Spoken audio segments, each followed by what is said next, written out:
Bonjour à toutes et à tous. Je vous souhaite la bienvenue à l'église évangélique de Pau en ce dimanche de Pentecôte. Nous sommes ravis de nous retrouver ensemble pour célébrer notre Dieu. Je suis ravi également de vous voir. Il me tarde de vous voir sans masque dans peut-être un mois ou bien plus tôt que prévu. Donc pour commencer ce culte, je vais demander à Garcia de prier pour nous introduire.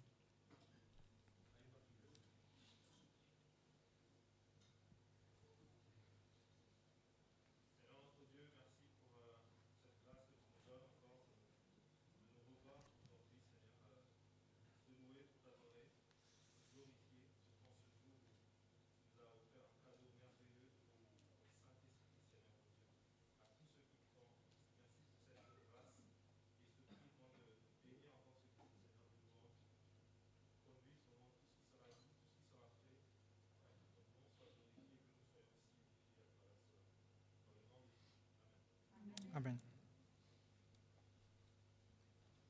Je vous propose d'ouvrir vos Bibles dans le livre de Psaume 92. Psaume 92, les versets 2 à 4.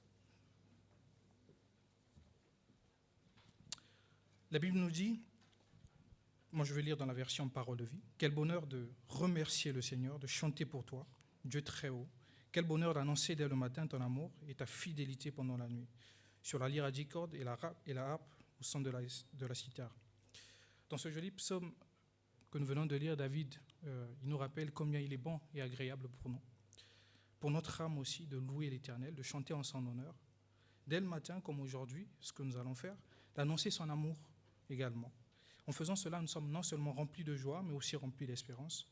Alors ce matin, nous n'avons pas de lyre à 10 cordes, nous n'avons pas non plus une harpe, nous n'avons non pas également une cithare, mais nous avons quand même un piano, nous avons aussi une guitare, mais surtout, nous avons un peuple qui s'apprête à chanter, un peuple qui s'apprête à honorer Dieu de par les chants que nous allons prendre avec joie. Et donc je vous invite à vous lever pour prendre ces deux chants. Nous annonçons le roi et une flamme en moi.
réchauffe mon cœur. Cette flamme en moi brûle mes malheurs.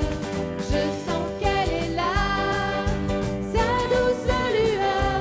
Brille en moi, brille en moi, brille en moi.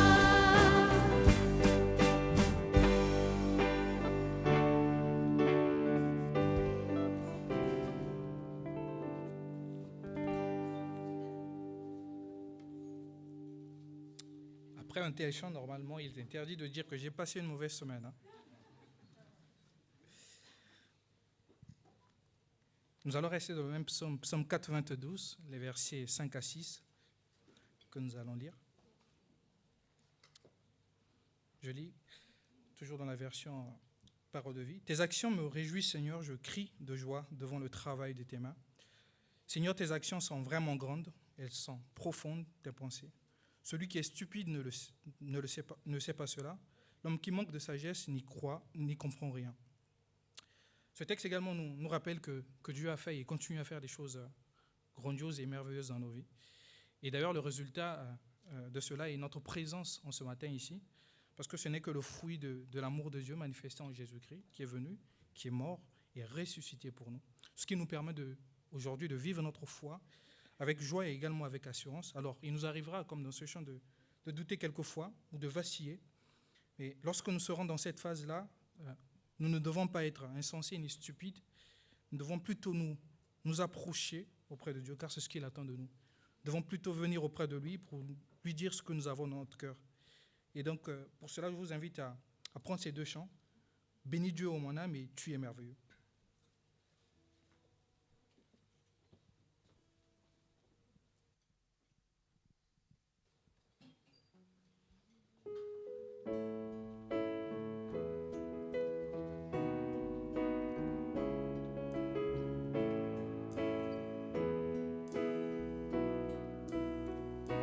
Bénis Dieu,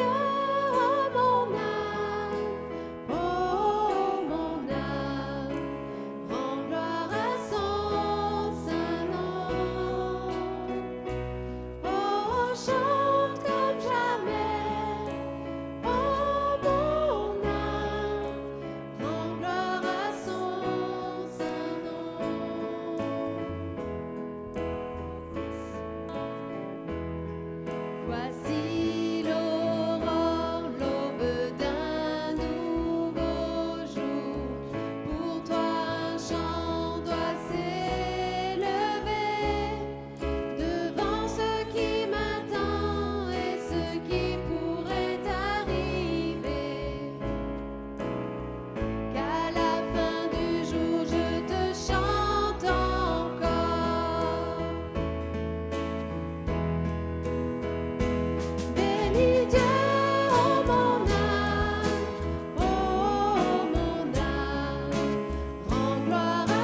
pouvez vous asseoir, merci. Je ne sais pas si, comme moi, vous avez aussi pesé ces mots en les chantant. En effet, nul n'est comme notre Seigneur, un Dieu puissant, éternel. En d'autres termes, il n'a ni commencement ni fin. Il nous a consolés, c'est vrai. Il nous a révélé également son amour, qui est si fort pour nous restaurer, nous sauver. Et pour ceux qui n'ont pas encore expérimenté cela, je vous prie en tout cas d'inviter ce Dieu, Jésus-Christ, dans vos vies. Et à présent, je vous propose de lire 1 Jean 4, verset 19.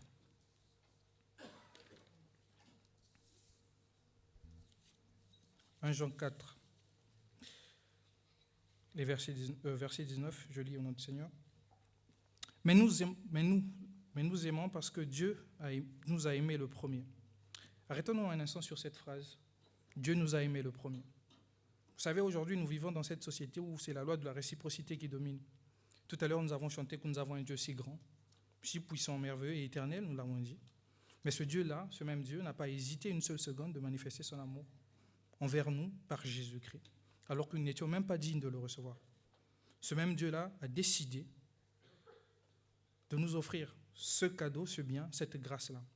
Et pour le faire, il ne s'est pas basé sur notre mérite, sinon personne d'entre nous ne serait là. C'est tout simplement basé sur sa grâce. Tout n'est fruit de grâce qu'en Jésus-Christ. Et alors aujourd'hui, pourquoi moi serais-je timide? Pourquoi nous serions-nous timides pour déclarer ou encore annoncer notre flamme devant ce Dieu-là, devant tous, au vu de tous?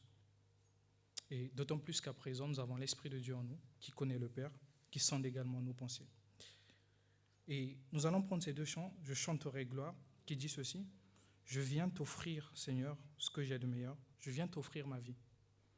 Oui, à toi, Jésus-Christ, et même si je suis fragile, et même si c'est difficile. » Un peu plus loin, l'auteur dit, « Je chanterai gloire à l'Éternel, je chanterai louange à son nom, je chanterai Dieu, mon essentiel. » Dieu est notre essentiel. Et nous prendrons le second chant, « Je viens déclarer ». Et pour cela, nous pouvons rester assis pour méditer ces paroles.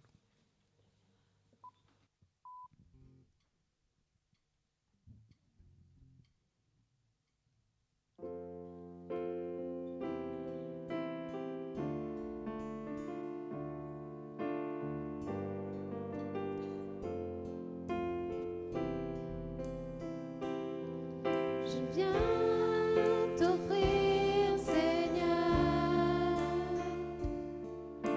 ce que j'ai de meilleur. Je viens t'offrir ma vie. Oui, à toi, Jésus-Christ. Et même si je suis fragile, et même si c'est difficile, je chanterai gloire à l'Éternel.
Je chanterai louange à son nom.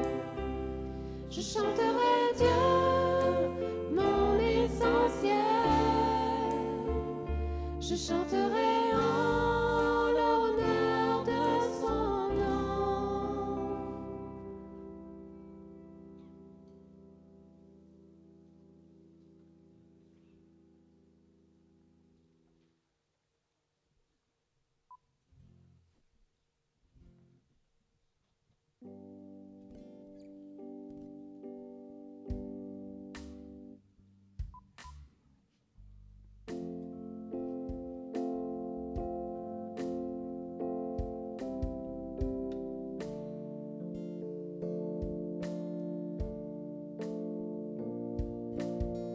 Mon Dieu est fidèle, mon Dieu est grand, Sauveur éternel, Roi de tout temps.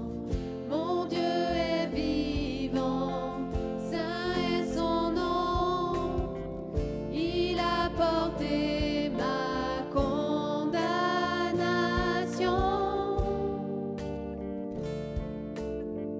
Et là dans ma faiblesse, du fond de ma détresse, je viens déclarer que mon Dieu règne. Il se tient près de ceux qui le craignent. Je viens l'adorer, crier ma foi. Jésus mon sauveur, Jésus mon roi.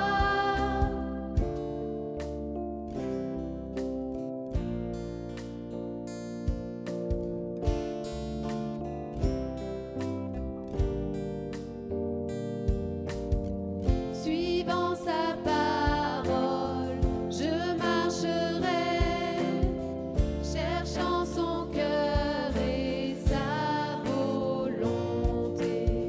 Son trône détient l'autorité qui a vaincu toute adversité.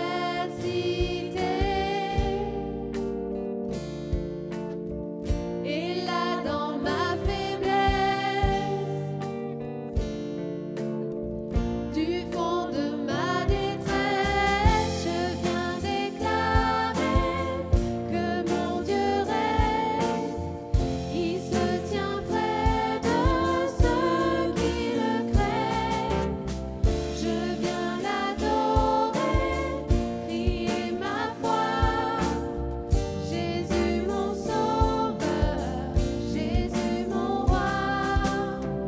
Au-dessus de toute force, au-dessus de toute autorité, tu règnes à jamais. Jésus, ton nom est puissance, de tout mon être sois élevé, sois élevé.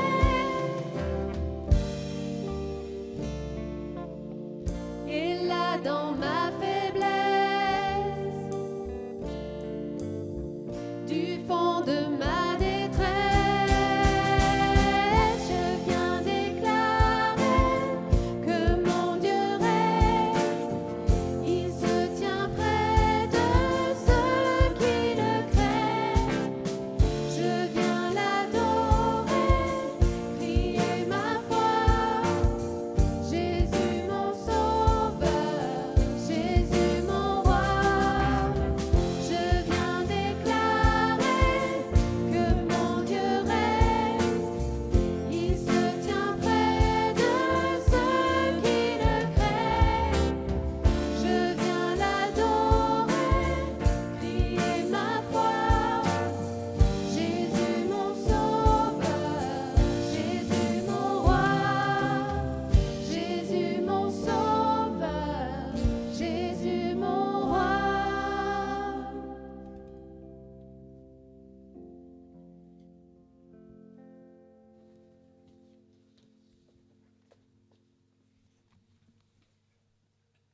Gloire à Dieu pour ces deux magnifiques chants que nous venons de chanter.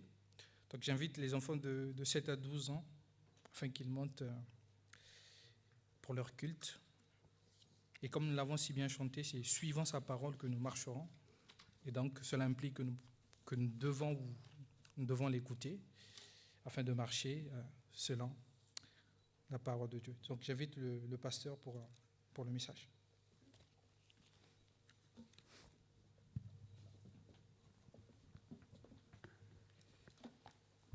Merci. Nous allons nous recueillir. Merci Seigneur de ce que tu nous as laissé ta parole et qu'elle soit pour chacun de nous un pain, une nourriture réelle. Tu connais les besoins de notre cœur, tu connais nos interrogations et nous voulons aujourd'hui, Seigneur, te rendre grâce parce que nous avons l'assurance que tu es au milieu de nous, que tu nous aimes comme cela nous a été rappelé et que tu veux aussi nous parler, nous instruire. Bénis chacun ici présent et tous ceux qui sont dans leur foyer. Au nom de Jésus-Christ. Amen. Alors nous sommes à Pentecôte. Et Pentecôte, pour la plupart des gens, c'est un grand week-end férié. Voilà à peu près ce que l'on comprend du mot Pentecôte. On sait vaguement que c'est une fête religieuse, mais on ne saisit pas vraiment l'importance de cette fête. Alors les chrétiens connaissent ce qui s'est passé à Pentecôte, puisque dans le Acte 2, nous pouvons lire les premiers versets de Acte 2, où nous lisons ceci. Le jour de Pentecôte, ils étaient tous ensemble dans le même lieu. Tout à coup, il vint du ciel un bruit comme celui d'un vent impétueux, et il remplit toute la maison où ils étaient assis. Des langues, semblables à des langues de feu, leur apparurent séparées les unes des autres et se posèrent sur chacun d'eux. Ils furent tous remplis du Saint-Esprit et se mirent à parler en d'autres langues selon que l'Esprit leur donnait de s'exprimer. Nous avons là, dans le livre des Actes, une expérience absolument unique en son genre. Les premiers chrétiens sont rassemblés et le Saint-Esprit va venir habiter le cœur des croyants. Et cela va se manifester d'une façon tout à fait spéciale que l'on ne reverra pas au cours des siècles, puisque quand les gens se convertissent, on ne voit pas des langues de feu, on n'entend pas du vent, et il n'y a plus toutes ces manifestations. Mais nous devons ce matin profiter de l'occasion pour un petit peu préciser ce que la Bible dit sur le Saint-Esprit, et c'est l'occasion de voir ce que veut dire le mot Pentecôte. S'agissant du Saint-Esprit, nous savons que Dieu se présente comme une trinité. Alors ce n'est pas simple à comprendre, hein, un seul Dieu, 3 personnes. Dans la Genèse, il est dit « Au commencement, Dieu créa les cieux et la terre ». Mais Dieu est la traduction d'Élohim, qui est un mot pluriel. Alors voilà, déjà, il y a quelque chose qui indique cette originalité spécifique à Dieu. Et puis ensuite, il est dit, le Seigneur parle, faisons l'homme à notre image. En plus, dans Ésaïe 44:6, quand il est même dit, en dehors de moi, il n'y a pas de Dieu, là encore, c'est un nom pluriel, Elohim. Il n'y a pas de Dieu.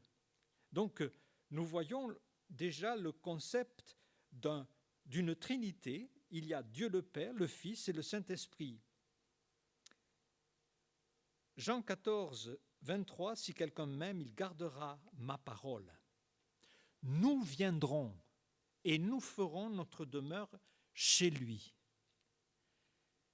Et quand on accepte le Seigneur dans notre cœur, nous allons voir que le Saint-Esprit entre en nous.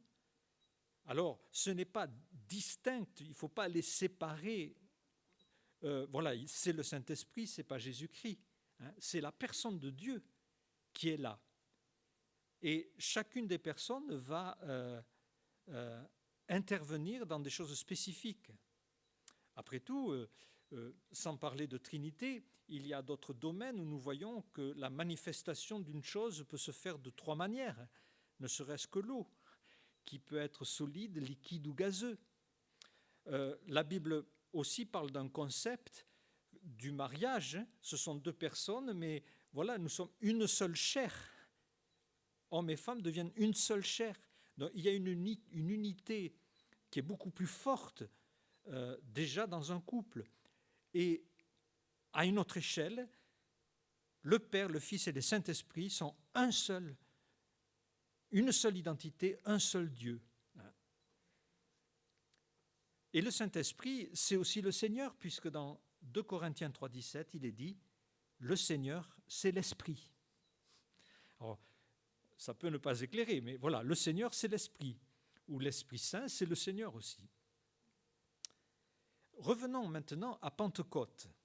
Pentecôte, nous avons vu pour les chrétiens, c'est l'arrivée du Saint-Esprit avec des manifestations très particulières. Nous allons en reparler. Mais Pentecôte, il est dit dans Acte 2, le jour de Pentecôte. Ça veut dire que Pentecôte existait déjà. Donc, Pentecôte comme Pâques, ce ne sont pas des fêtes chrétiennes. Ce sont des fêtes juives qui étaient déjà établies dans l'Ancien Testament. Et c'est important de se souvenir pour la compréhension et la signification des fêtes. Dans Lévitique 23, nous avons au verset 16 et 17 ce qu'est Pentecôte. Alors les Juifs l'appellent Shavuot. Shavuot, ça veut dire semaine au pluriel. C'est la fête des semaines. Vous compterez 50 jours jusqu'au lendemain du 7e sabbat et vous ferez à l'Éternel une offrande nouvelle. Vous apporterez de vos demeures 2 pains pour qu'ils soient agités de côté et d'autre. Ils seront faits avec 2 dixièmes de fleur de farine et cuits avec du levain. Ce sont les prémices de l'Éternel, à l'Éternel. Nous allons revoir dans quelques instants un détail de ce texte, mais vous compterez 50 jours. 50 jours, c'est la traduction grecque, c'est Pentecôte, où on retrouve 5, 5 côtés, pentagone. Pentecôte, donc 50 jours. Donc après Pâques, il y avait Pentecôte. Mais pourquoi Dieu a choisi Pentecôte pour que le Saint-Esprit arrive et surtout pour que l'on entende des langues de toutes les nations? Donc il y en a des langues, il y a beaucoup de langues. Et des Juifs, pour Pentecôte, étaient venus à Jérusalem. La Bible dit qu'ils étaient venus de tous les pays pour célébrer Pentecôte. Et le Saint-Esprit va s'exprimer dans des langues de tous ces pays. Nous savons que l'état spirituel d'Israël s'est dégradé, des comportements choquants. Le peuple méprisait le Seigneur, se tournait vers les idoles et rejetait la parole de Dieu. Si l'on regarde des prophéties de l'Ancien Testament, nous voyons qu'elles préparaient le jour de Pentecôte. Et il y a 3 textes en particulier. D'abord Jérémie 5, verset 11. « La maison de l'Éternel et la maison de Juda m'ont été infidèles, dit l'Éternel. Ils renient l'Éternel. » Donc il y avait des moments où Israël était vraiment répréhensible, et jusqu'au point de dire « Dieu n'existe pas, le malheur ne viendra pas sur nous. Les prophètes, c'est du vent. » Vous vous rendez compte, le peuple d'Israël dire « Les prophètes, c'est du vent. Personne ne parle en eux. Tout ça, c'est creux. » Alors, ainsi parle l'Éternel. Parce que vous avez dit ces choses-là, eh bien, je vais faire venir sur vous une nation dont vous ne comprenez pas la langue. Vous ne comprenez pas la langue. C'est un point, un petit détail important. Et il est vrai qu'à Pentecôte, quand les premiers chrétiens ont exprimé les merveilles de Dieu dans différentes langues, à moins que l'on soit de la langue correspondance, on ne comprenait pas. Nous avons plusieurs langues ici. On a des frères et sœurs qui parfois prient dans leur langue, mais d'autres peuvent les suivre. Moi, je ne peux pas. Et voilà, on comprend ou on ne comprend pas. Mais le jugement de Dieu, c'est que vous allez entendre des langues que vous ne comprenez pas puisque vous méprisez ce que je vous dis clairement. Alors nous savons que ces prophéties se sont réalisées d'abord par l'invasion de pays, comme Babylone. Ils sont arrivés sur Israël, ils ont déporté les Juifs. Maintenant, nous allons avoir un deuxième passage important, Ésaïe 28, versets 9 à 11. Alors, selon les versions, ce passage est plus ou moins clair. À qui veut-on enseigner la sagesse? À qui veut-on donner des leçons? Est-ce à des enfants qui viennent d'être sevrés, qui viennent de quitter la mamelle? Car c'est précepte sur précepte, règle sur règle, un peu ici, un peu là. En fait, quand vous prenez des versions de français courant ou d'autres versions, on saisit mieux le ton. Et ici, le prophète reprend les propos du peuple. Le langage du peuple est celui-ci, un langage très méprisant. On peut le traduire, le paraphraser de cette manière, mais qui Ésaïe veut-il enseigner? À qui veut-on parler du message? Qui veut-il donc enseigner ce prophète? Cela convient, ce qu'il dit, ça convient tout juste à des enfants que l'on vient de sevrer. C'est des petits ordres, fais ceci, fais pas cela.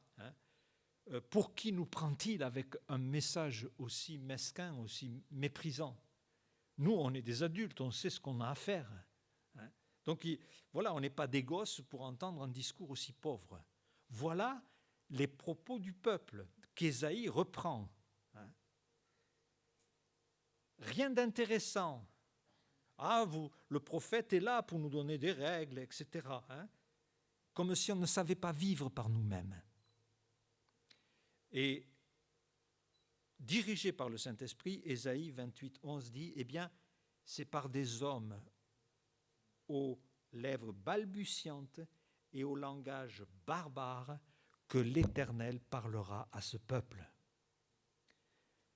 Puisque pour vous, c'est creux ce que je dis, eh bien, je vous parlerai par des langues barbares. Barbare, ça veut dire étrangère. Voilà le mépris des prophètes. Et puis, Christ, le prophète, est arrivé. Moïse avait dit, le Seigneur vous enverra un prophète comme moi. Et Pierre dit, mais ce qu'a dit Moïse, il s'agit de Christ. Le Seigneur lui-même va pleurer sur Jérusalem. Toi qui tues les prophètes, qui tues tous ceux qui te sont envoyés. Et dans Actes 7, 51, nous pouvons lire, lequel des prophètes vos pères n'ont pas tué, persécuté. Ils ont tué ceux qui annonçaient d'avance la venue du juste. Cette fois, Dieu ne peut plus supporter et va arriver à Pentecôte la chute d'Israël. Disqualifié, hors du terrain, c'est fini. Et quand on voit dans les épîtres la vie de l'Église, où Paul va rappeler dans 1 Corinthiens 14 l'explication du don des langues, il va citer Ésaïe 28. Il va le citer. N'est-il pas écrit dans la loi, car c'est des hommes d'une autre langue et par des lèvres d'étrangers que je parlerai à ce peuple, et ils ne m'écouteront pas même ainsi. Et le verset 22 dit, par conséquent, les langues sont un signe, non pour les croyants, mais pour les incroyants. Donc Paul rattache Ésaïe 28 et ce qui s'est passé dans Acte 2. Mais vous vous rendez compte, pour Israël, qui a été le dépositaire de tout ce qui est divin, qui a transmis la parole de Dieu, par qui le Seigneur est venu, qui a éclairé le monde, et même dans la constitution d'Israël moderne de 48, les premiers mots sont « Nous avons donné la Bible au monde ». Donc c'est dans la constitution d'Israël. Eh bien, ce peuple est mis de côté, et Dieu dit « Puisque vous me mettez de côté, je vais créer un peuple avec toutes les nations. Et pour appuyer de façon miraculeuse le départ de cet événement, le Saint-Esprit a permis qu'il y ait des langues pour parler à ce peuple incrédule. C'est ainsi que les langues sont un signe pour les incroyants. De plus, c'est un juste retour des choses. La Bible dit dans Deutéronome 32,16, « Ils ont excité la jalousie de Dieu par des dieux étrangers. Ils l'ont irrité par des abominations. » Juste retour des choses, jalousie contre jalousie. Dieu dit, vous m'avez rendu jaloux. J'étais jaloux parce que je vous aime. Vous étiez mon peuple. Eh bien, je vais vous rendre jaloux. En attestant l'universalité de l'Église par les langues, Israël est devenu fou de jalousie à son tour. Vous m'avez rendu jaloux, je vais vous rendre jaloux. Verset 17 de Deutéronome 32, « Ils ont sacrifié des idoles qui ne sont pas Dieu. Tu as abandonné le rocher qui t'a fait naître. Tu as oublié le Dieu qui t'a engendré. Ils ont excité ma jalousie. » C'est important ces passages. « Ils ont excité ma jalousie par ce qui n'est point Dieu. » Et Paul, dans Romains 11, cite ces textes, parlant des Juifs, « Est-ce pour tomber qu'ils ont bronché? Loin de là, mais par leur chute, le salut est devenu accessible aux païens, afin qu'ils soient excités à la jalousie. » Et c'est vrai, quand l'Église est née, quelle gifle de voir que la bénédiction divine, que la présence de Dieu ne passait plus par un peuple, mais par toutes les nations. Et au point de vue individuel, qu'on soit juif, pas juif, on est un en Christ. Et le salut était universel tout d'un coup. C'était autre chose. Un peuple qui n'est pas géographique, qui n'est pas physique, mais un peuple spirituel. La démonstration de la jalousie, nous la voyons dans les actes. Acte 13, 45, les Juifs, voyant la foule, furent remplis de jalousie et s'opposaient à ce que disait Paul. Et Paul leur dit avec assurance, c'est à vous que premièrement que Dieu a parlé, mais vous le repoussez, vous le repoussez. Vous vous jugez vous-même indigne de la vie éternelle, alors nous nous tournons vers les païens. Les païens, mais pour un juif, un païen, c'est quelqu'un d'impur, d'infréquentable. Spirituellement, c'est la troisième classe, eux, c'est la première classe. Un païen, les nations, c'est quelque chose d'impur. Et dans Acte 17, 4, quelques-uns d'entre eux furent persuadés, se joignirent à Paul et Silas, ainsi qu'une grande multitude de Grecs craignant Dieu, beaucoup de femmes de qualité, mais les Juifs jaloux prirent avec eux quelques méchants hommes. Oui, les Juifs étaient jaloux. Et ce n'était pas facile au début, même pour les premiers chrétiens juifs, d'aller vers les païens. Quand Corneille va se convertir, Dieu est obligé de donner à Pierre une vision avec une nappe, avec des animaux impurs. Vas-y, mange. Mais c'est impur, Seigneur. Mais vas-y, mange, parce que ce que ne regarde pas impur, ce que j'ai déclaré pur. Une barrière s'écroule. Et bien sûr, c'est quelque chose d'important. Et les langues, la manifestation du départ de l'Église prend tout son sens concret quand on prend le temps de relier, comme la Bible le fait, les prophéties et la réalisation des textes. D'ailleurs, je vous ai parlé de Lévitique 23. Dans Lévitique 23, la célébration au 50e jour se faisait avec une offrande. Vous savez, les fêtes juives, bon, je n'ai pas le temps d'en parler, mais c'est tellement passionnant, les fêtes juives sont des prophéties de ce qu'allait faire Christ. Christ et l'agneau de Dieu est mort à Pâques, c'est normal. Les Juifs à Pâques célébraient la sortie d'Égypte avec l'agneau qui était sacrifié. Mais à Pentecôte, que faisaient les Juifs? Dans Luc 23, vous voyez qu'ils apportent à Dieu une offrande avec des pains avec du levain. Or, à Pâques, la consigne, c'était « vous faites disparaître le levain », parce que le levain, dans la Bible, est un symbole du péché. Et pourquoi à Pentecôte, il y a du levain dans le pain? N'est-ce pas là aussi l'image de l'Église, faite de juifs et de non-juifs, de ceux qui viennent d'Israël et de ceux qui sont regardés comme impurs, où tout pécheur, quel qu'il soit, constitue maintenant une identité en Christ, nouvelle. Et déjà, c'est absolument merveilleux de regarder les détails de la parole de Dieu et de voir dans l'exécution de la fête de Pentecôte ce petit clin d'œil. Il y a du levain, ce qui est considéré comme péché pour les juifs, les non-juifs.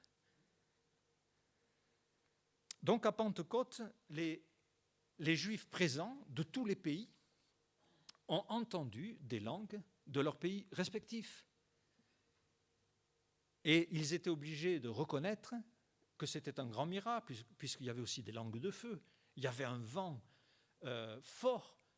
Dieu était en train d'attester l'évangile, le message maintenant, il est ouvert à tous. Et ce n'est pas par ce peuple que je passe. Au contraire, ce qui s'est passé en Pentecôte est un avertissement, un signe, une indication du plan de Dieu qui est maintenant le départ de l'Église. Et cela nous amène à 3 petits thèmes que je veux mentionner ce matin, mais le sujet du Saint-Esprit est un grand sujet, mais nous allons parler d'abord du baptême du Saint-Esprit. Le baptême, dans 1 Corinthiens 12, 12, nous voyons ce qui s'est passé alors spirituellement et qu'est-ce qui se passe pour nous avec le Seigneur, avec le Saint-Esprit. Alors, nous allons mentionner certaines choses. La première, c'est 1 Corinthiens 12 qui est important, car comme le corps est un et a plusieurs membres, et que tous les membres du corps, malgré leur nombre, ne forment qu'un seul corps, ainsi en est-il de Christ.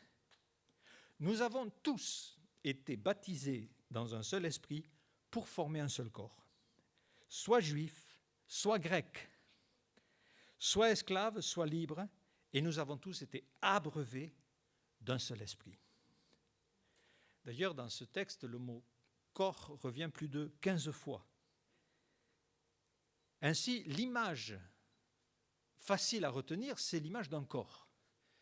Et nous avons tous un corps, nous savons ce que c'est. Dans ce corps, il y a des membres. On ne peut pas séparer les uns des autres. Rien de ce qui est séparé ne va fonctionner tout seul. Et tous les membres fonctionnent parce que c'est la tête qui commande. Et votre tête commande tout en ce moment. Ce que vous écoutez, ce à quoi vous pensez, si le bras bouge, etc. Si vous ouvrez les yeux ou les fermez, tout vient de la tête. Et nous sommes, par le Saint-Esprit, devenus membres du corps de Christ. Et alors, c'est vrai qu'il y a beaucoup d'organisations chrétiennes, des dénominations, des groupes, des missions, mais la Bible dit qu'il n'y a qu'une seule Église. Le Seigneur a dit « Je bâtirai mon Église ». Et le baptême du Saint-Esprit a été la venue du Saint-Esprit, la Bible dit, pour former un seul corps. L'action de la venue du Saint-Esprit, c'est de prendre quelqu'un qui se convertit et de l'attacher au corps de Christ. Ainsi, chacun de vous qui avez réellement accepté Jésus-Christ comme sauveur, vous êtes attaché à la tête. Vous avez une relation avec Christ. Donc vous êtes baptisé dans l'Esprit de Dieu. Vous êtes immergé, vous êtes plongé en Christ. Vous faites partie de ce corps. Et l'Esprit de Dieu habite en vous. C'est le baptême du Saint-Esprit. Alors, certains aimeraient revivre ce qui s'est passé au début, mais ça ne nous appartient pas. Et ce n'est pas ça qui est important. L'important, c'est d'être authentiquement attaché à la tête. Mais en étant attaché à la tête, vous êtes attaché à l'Église de Christ. Et quand Christ reviendra, il prendra son Église, c'est-à-dire tous les croyants authentiques.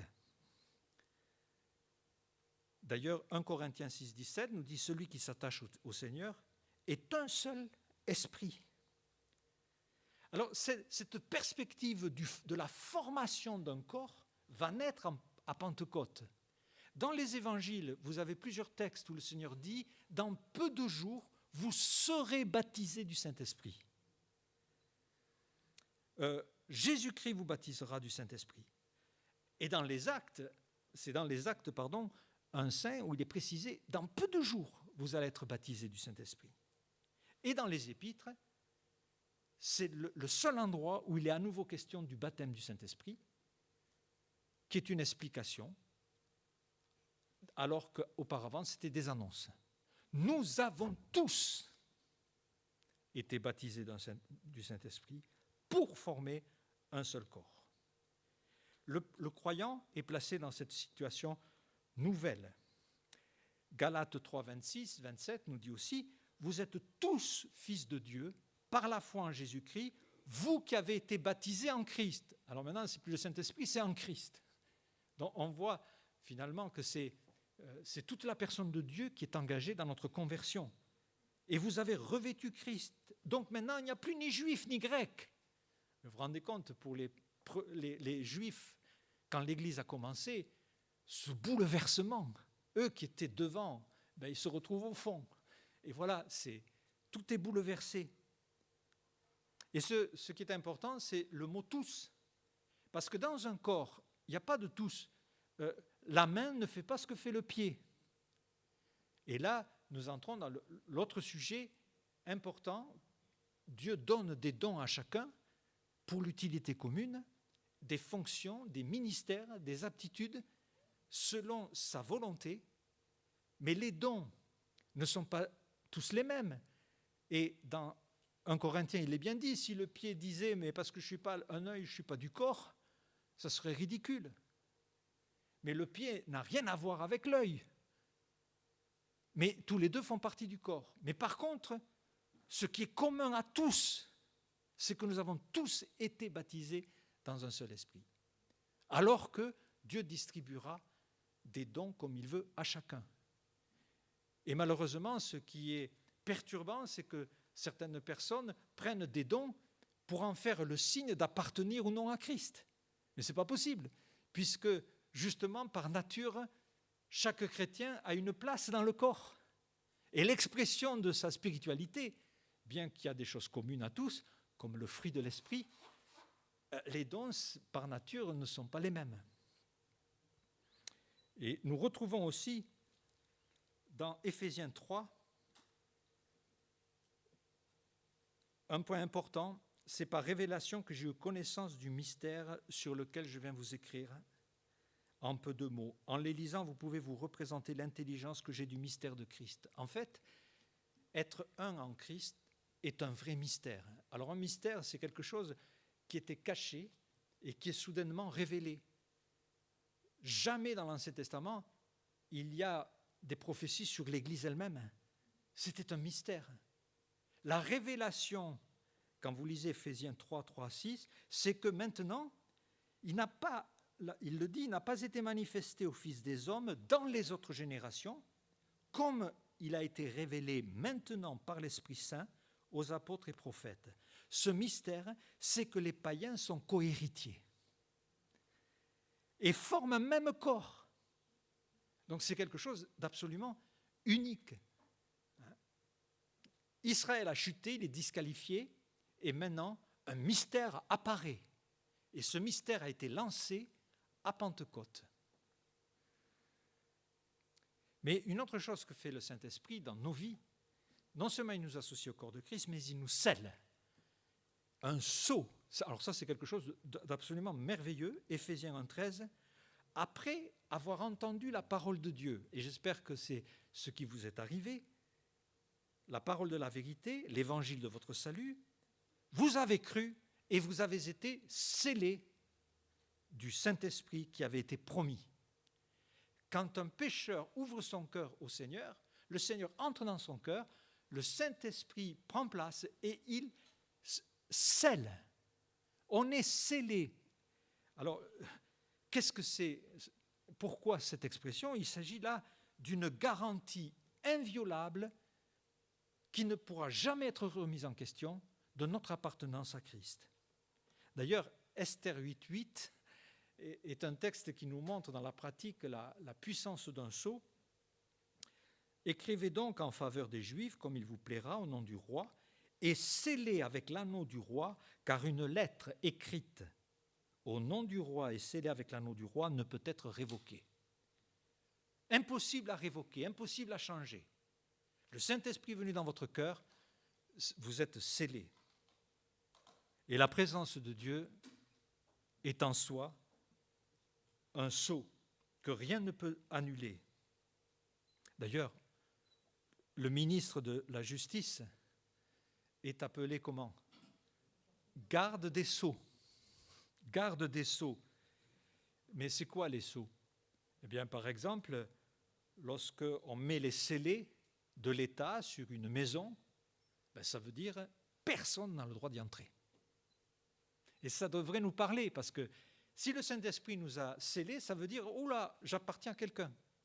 Et n'importe qui ne doit pas y entrer. J'appartiens définitivement à quelqu'un. Il y a tant de passages sur la vie chrétienne et le Saint-Esprit, c'est quelque chose de très riche. On peut citer aussi Romains 8.15, « Vous n'avez pas reçu un esprit de servitude pour être dans la crainte, mais vous avez reçu un esprit d'adoption par lequel nous crions Abba Père. » Et l'Esprit rend témoignage à notre esprit que nous sommes enfants de Dieu. Il nous en donne la certitude et il conforte notre cœur.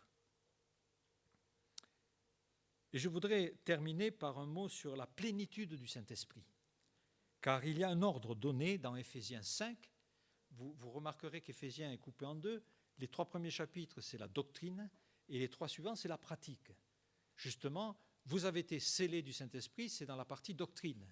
Mais dans la partie pratique des choses à faire, Dieu donne un ordre. Ne vous énivrez pas de vin. C'est de la débauche. Soyez au contraire remplis du Saint-Esprit. Ça, c'est un ordre et qui nous interpelle parce que là, il y a 2 plénitudes qui s'opposent. Ceux qui sont remplis d'alcool et ceux qui sont remplis du Seigneur. Et les 2 sont opposés. Vous avez sûrement croisé des gens qui sont ivres. Sinon, allez aux fêtes de Bayonne quand elles reviendront.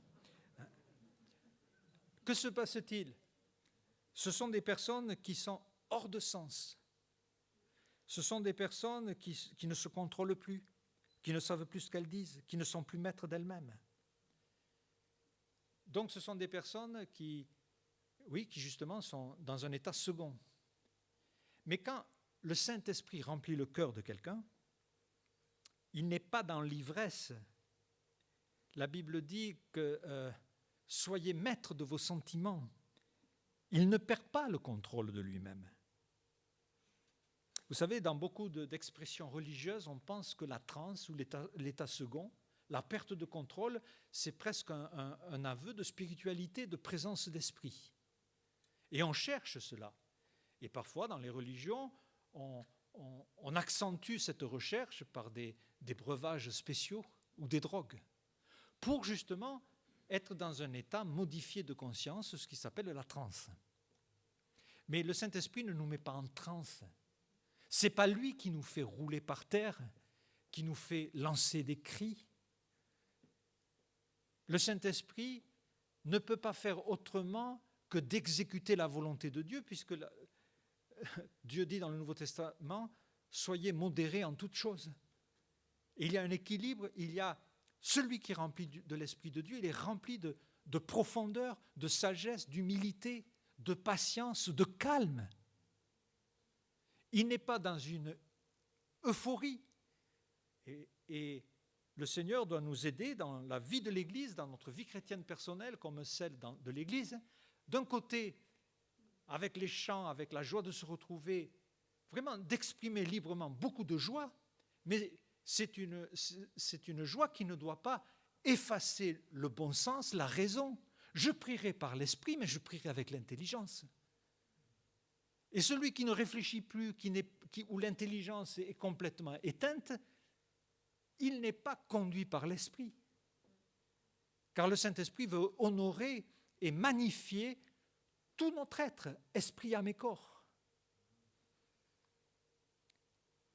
Il est écrit, 1 Corinthiens 6, 19, « Ne savez-vous pas que votre corps est le temple du Saint-Esprit, qui est en vous, que vous avez reçu de Dieu et que vous ne vous appartenez point vous-même.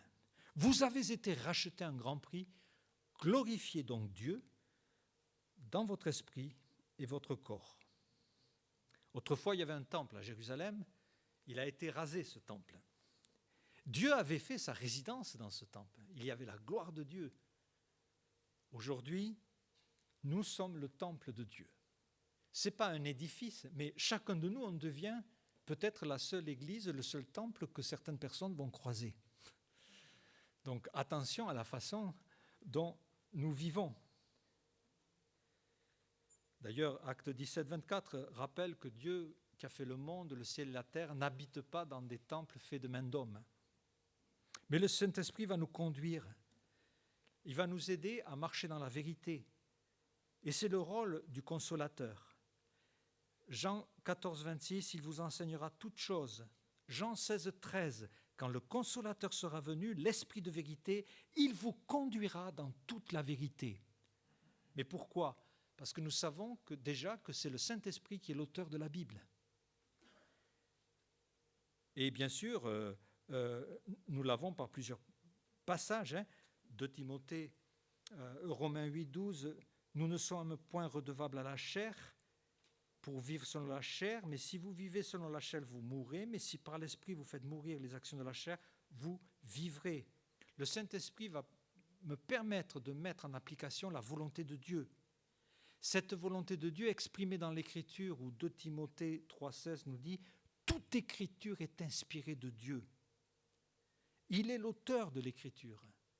C'est par le Saint-Esprit, nous voyons parfois des passages, l'Esprit de Dieu a dit à David, et un psaume est cité. Donc le Saint-Esprit a donné cette parole. Mais est-ce que vous êtes conscient que chaque fois que vous ouvrez la Bible, vous avez devant vous une lettre du Seigneur? J'ai suivi ces jours-ci des reportages sur Jean de La Fontaine. Alors, Jean de La Fontaine n'a pas beaucoup voyagé. Il a fait un jour un voyage Paris-Limoges qui a duré 3 semaines. Bon, c'était l'époque. Et pendant ces 3 semaines, il racontait tout ce qu'il voyait à sa femme. Donc, il a écrit des belles lettres à son épouse sur son voyage. Et là, je voyais donc les gens de Paris, des conservateurs, dans un musée national.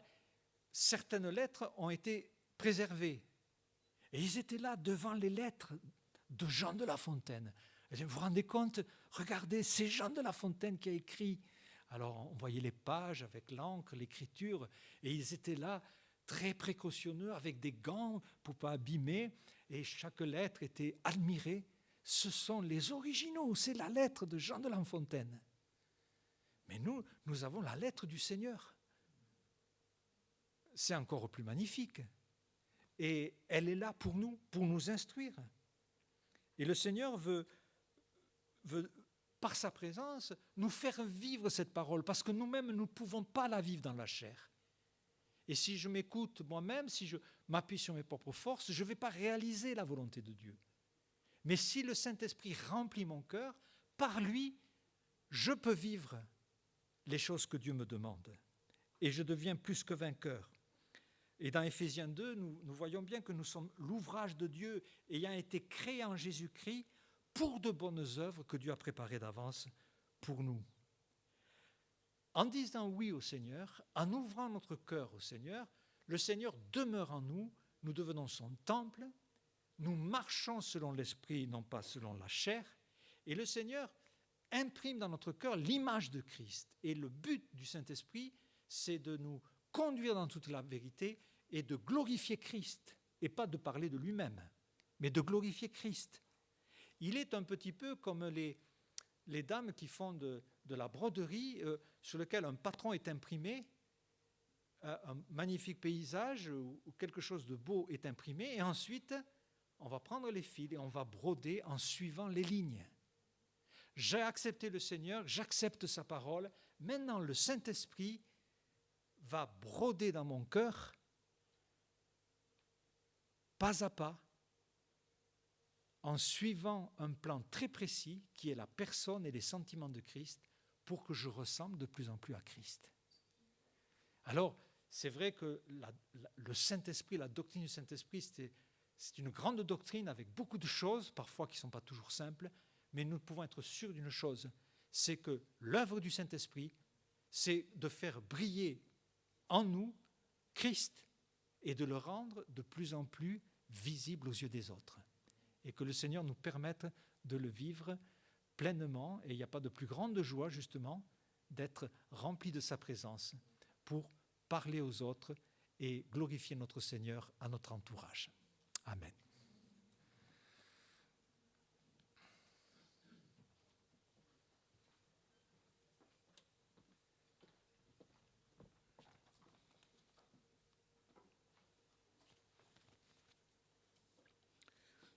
J'espère que moi vous avez également su apprécier le message et écouter attentivement.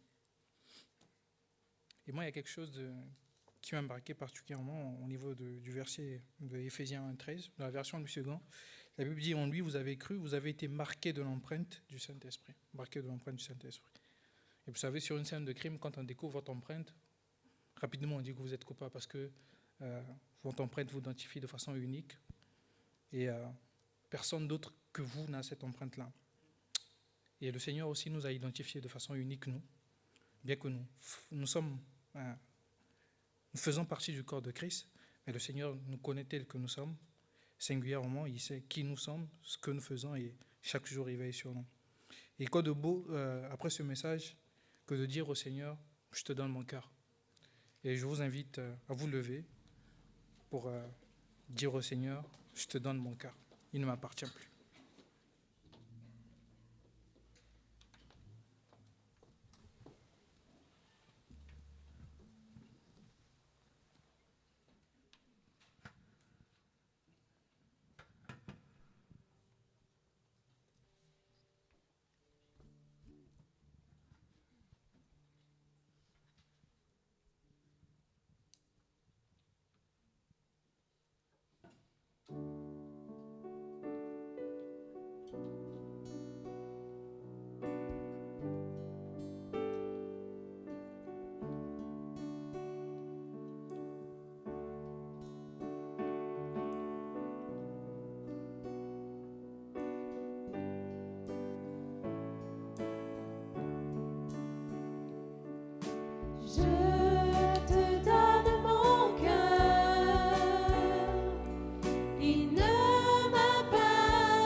qu'il est beau ce chant.